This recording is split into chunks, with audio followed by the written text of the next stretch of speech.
Hi guys, if your treadmill is showing you this type of E01 error code and it won't start or suddenly stops, it usually means a communication or motor issue is there. So in this guide, you are going to learn how you can fix this E01 error step by step.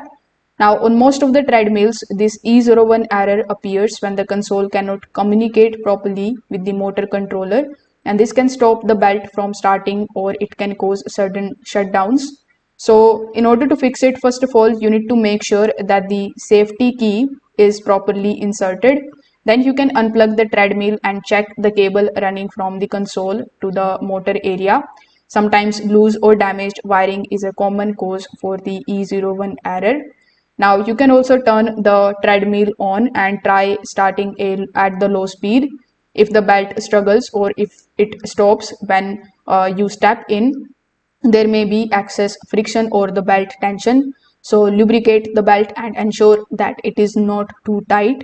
You can also simply remove the motor cover and locate the speed sensor near the front roller. Make sure that the speed sensor is aligned with the magnet or the pulley and not blocked by the dust. If the sensor cannot read the movement, the system may trigger the E01 error. If everything is fine but the error continues, the issue may be with the motor controller board or the drive motor. So electrical faults or the overheatings can interrupt the communication between the components. So you can try these easy steps and these are going to help you quickly diagnose and fix the E01 error code. So thank you.